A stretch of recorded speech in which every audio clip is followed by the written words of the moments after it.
saya pelayanan mahasiswa ya, karena nggak banyak yang bisa main musik, saya ikutan main musik, ala kadarnya. Jadi nggak pernah berpikir bahwa saya akan bergerak di bidang musik, karena saya kuliahnya di teknik Bapak Ibu Saudara. Tapi saya lihat perjalanannya ya, dari main musik di persekutuan mahasiswa, kemudian kelak saya akan jadi penulis lagu rohani, kemudian kelak saya akan jadi penyanyi rohani, kemudian kelak sampai sekarang saya istri gembala dan kemudian melayani di mimbar. Tapi yang saya lihat itu semua punya tantangan demi tantangan. Tapi nggak pernah saya masuk step berikutnya kalau Tuhan nggak tuntun saya. Kalau Tuhan nggak tuntun saya, sudah pasti saya menyerah. Dulu waktu saya SMP, saya punya teman yang kalau kalau hari sekolah ya, Senin sampai Sabtu, dulu kan sekolah zaman saya itu Senin sampai Sabtu.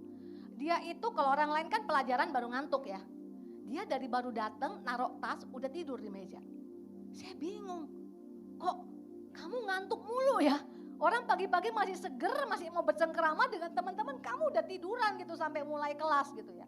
Rupanya dia cerita, dia tuh atlet renang di kota saya, masih SMP.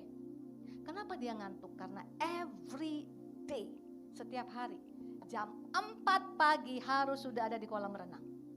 Kita kan kalau dengar, 4 pagi ya. Kalau jam 4 pagi ada di kolam renang, kira-kira siap-siapnya jam berapa? Jam 3 mungkin ya. Udah siap-siap dari rumah, setiap hari. Nah kalau kita mendengar jam 4 pagi harus ada di kolam renang, kejam gak Bapak Ibu Saudara? Kejam dong. Kita jam 4 pagi lagi ngapain? Tidur. Jam 5 wakernya bunyi alarm. Kita ngapain? Snooze. 5 menit lagi gitu kan Bapak Ibu Saudara ya.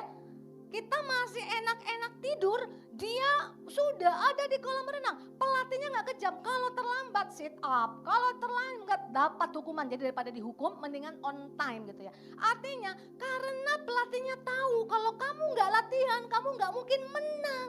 Kamu gak bisa berenang seperti orang-orang lain yang kalau cuma hari Sabtu datang ke kolam renang. Jadi artinya ada instruksi-instruksi dari pelatih itu yang mengarahkan atletnya untuk menang.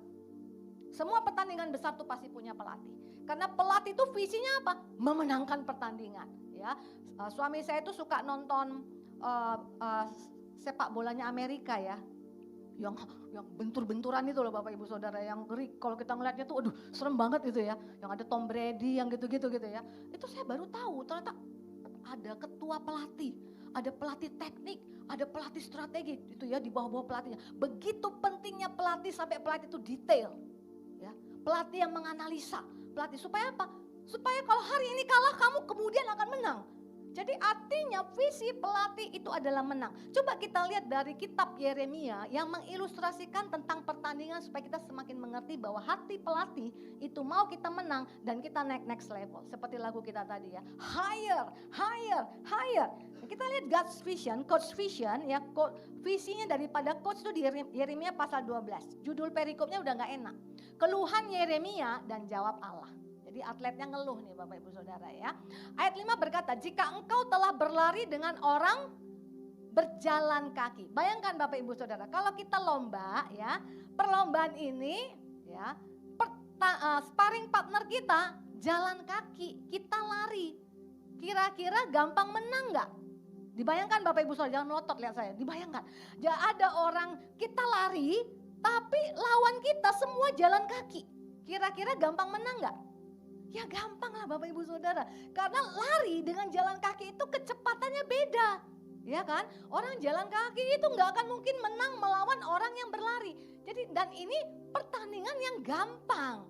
Karena lawannya jalan kaki, saya lari. Tapi firman Tuhan katakan menarik sekali. Jika engkau telah berlari dengan orang berjalan kaki dan engkau telah dilelahkan. Pertandinganmu yang sekarang, persoalanmu yang sekarang kata Tuhan, engkau sudah dilelahkan. Dan Tuhan mengilustrasikan itu sebagai pertandingan yang sangat biasa. Walaupun kita merasa udah berat, Tuhan bilang pertandinganmu hari ini sangat biasa. Karena apa? Karena Tuhan bandingkan kemana Tuhan mau bawa kita. Ya, kita lihat lagi lanjutannya. Bagaimanakah engkau hendak berpacu melawan kuda? Lah, kalau berpacu melawan kuda ini mungkin menang gak Bapak Ibu Saudara? Kita mau lari mau secepat apapun, bisa menang gak lawan kuda? Gak bisa menang. Kuda itu kalau mesin itu daya kuda, power horse. Jadi seperti mesin mobil, kita bertanding lewat sama orang naik motor, naik mobil, bisa menang nggak? Nggak bisa menang. Tapi menarik sekali ilustrasi ini kata Tuhan. Kalau engkau di pertandinganmu yang mudah sekarang, engkau sudah mengeluh, engkau merasa lemah, engkau merasa nggak bisa menang. Bagaimana engkau kelak akan berpacu melawan kuda? Itu tambah harus nempel sama Tuhan. Karena kalau mau berpacu melawan kuda, hanya Tuhan yang bisa membuat kita menang. Tapi dari sini tangkap Bapak Ibu Saudara. Tuhan bilang levelmu gak berhenti di persoalanmu ini. Saya kita punya tantangan dalam pekerjaan kita. Sudah berat sekali. Tuhan bilang, kalau engkau jalan bertanding sesuai dengan apa yang kuinstruksikan, kelak engkau akan berpacu melawan kuda. Kalau kita sudah berpacu melawan kuda, kita nengok waktu kita lari lawan jalan orang kaki itu gampang gak? Nah contohnya gini supaya Bapak Ibu Saudara lebih meresap ya. Ada seorang anak kelas 2 SD mau ujian matematika. Harusnya kan gampang ya, mungkin masih tambah kurang kali bagi gitu kan. Tapi bagi anak ini tuh beban berat bagi dia. Waktu disuruh maminya belajar dia bilang begini, lebih baik aku mati saja. Kemudian dia punya koko yang sudah kelas 2 SMP. Kokonya bilang apa? Ya itu mah cetek itu. Kenapa sih Koko ngomong gitu? Karena dia sudah lewat, pelajarannya sudah lebih tinggi sekarang. Ketika dia nengok ke belakang, ternyata, tapi saya mau tanya, waktu kelas 2 SD, si Kokonya nangis darah juga gak saudara? Iya, dia juga berjuang untuk menghafalin perkalian, menghafalin bagi-bagi. Dia juga berjuang, tapi ketika dia sudah lewat dan ternyata dia tanpa disadari naik next level, dia tengok ke belakang, ternyata yang dulu rasanya berat itu ternyata gampang kan? Karena udah naik next level. Jadi hari ini Bapak Ibu Saudara, apapun persoalanmu, nempel sama Tuhan. Biar dia yang tuntun kita step by step, step by step. Gak tahu yang kita sudah lewat, nengok ke belakang. Kenapa dulu aku sampai gitu banget ya, sampai meraung-raung kayak udah gak ada jalan keluar. Ternyata kita udah ada di level yang sudah lebih tinggi. Jadi end up kita Bapak Ibu Saudara, bukan yang sekarang ini. Ada yang lebih luar biasa lagi Tuhan mau bawa. Tapi kalau gak punya hidup yang bersyukur, maka gak akan mungkin bisa menang. End up-nya orang yang keluar dari Mesir itu bukan cuma di padang gurun. Nanti masuk tanah Kanaan, kamu akan menjadi pemenang di sana, semua akan dikalahkan bersama dengan Tuhan. Tapi karena menggerutu terus sepanjang di padang pasir, gurun, akhirnya mereka nggak pernah masuk ke tempat yang Tuhan janjikan. Terjadi nggak yang Tuhan janjikan berpacu melawan kuda? Terjadi. Karena dalam kitab Yosua dikatakan dari semua yang dijanjikan Tuhan, tidak ada yang tidak terpenuhi. Nyesel nggak? Nggak melekat sama coachnya? Nyesel Bapak Ibu Saudara. Dulu saya ingat ya, jadi gini Bapak Ibu Saudara, Tuhan itu tahu dalam hidup kita. Mungkin sekarang yang kita lihat kayaknya berat sekali ya. Tapi Tuhan punya visi, ada sesuatu yang lebih besar akan kau lakukan dalam hidup ini. Amin. Jadi jangan pernah hilang percaya. Itu jadi beban nanti dalam pertandingan. Jangan pernah menyerah. Amin Bapak Ibu Saudara, terus melekat, nantikan tuntunan Tuhan. Dulu saya waktu mulai tulis lagu Bapak Ibu Saudara, saya pikir itu udah pergumulan saya yang paling berat.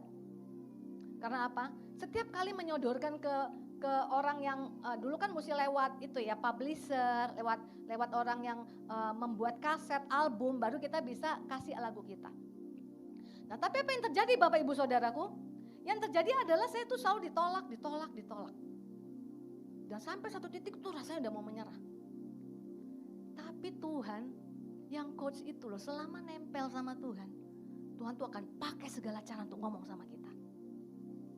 Tuhan tuh lebih rindu kok ngomong sama kita daripada kita dengar suara Tuhan Bapak Ibu Saudara. Daripada kita mencari dia, karena dia begitu ingin kita menang.